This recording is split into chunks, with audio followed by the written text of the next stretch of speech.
Naša delovna mula je tudi morala prej ali slej na facelift oziroma na nategovanje obraza, kot se temu lepo po domače reče. Pick-up oziroma poltovornjak, kot se temu tudi lepo po domače reče, je bil za Volkswagen vstopil segment, kjer v zadnjem obdobju ni bil prisoten. Zaradi izgleda in kvalitetne izdelave se je marsikomu postavil na prvo mesto želja, zaradi motorja pa je potem spet marsikdo začel dvomiti. Samo 2-litrski TDI pa takšna ogromna pojava. Naj bo 3.0 V6, je rekel Volkswagen, pa bo mir. So si ga sposodili pri Audi A6 in A7, samo da je tukaj bolj robusten.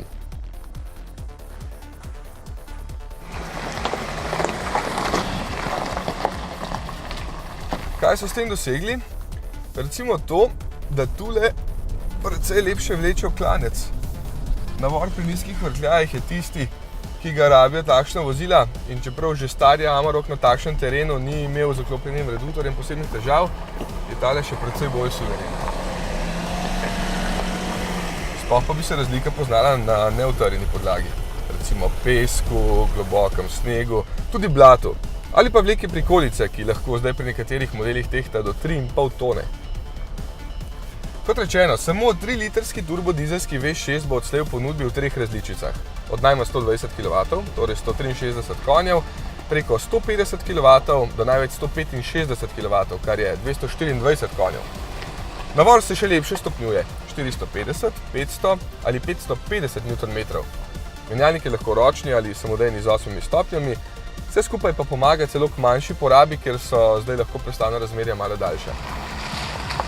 Seveda ostajajo vsi terenski pripomočki, kot so reduktor, zapora, mehanska zapora zadnjega diferenciala, potem poseben off-road program in ja, tudi stalni 4-kolesni pogon 4Motion z diferencialom Torsen je še vedno na voljo za tiste, ki se večinoma vozite po cesti, tudi v tem primeru je.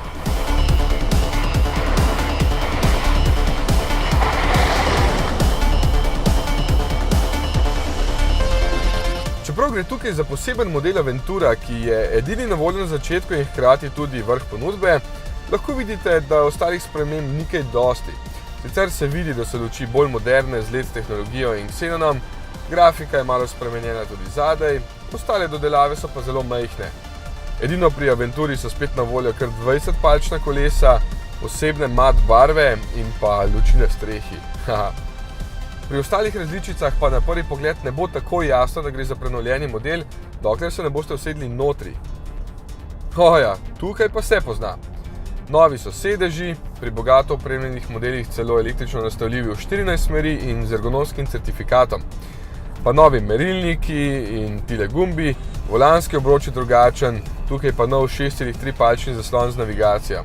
Skratka, kup novosti, ki Amarok postavljajo tako po opremljenosti, sploh pa po moči motorja na sam vrh segmenta. In kljub vsem novostim je le za slabih 1000 € dražji od starega z manj moči, v Sloveniji bo pa na voljo v začetku jeseni.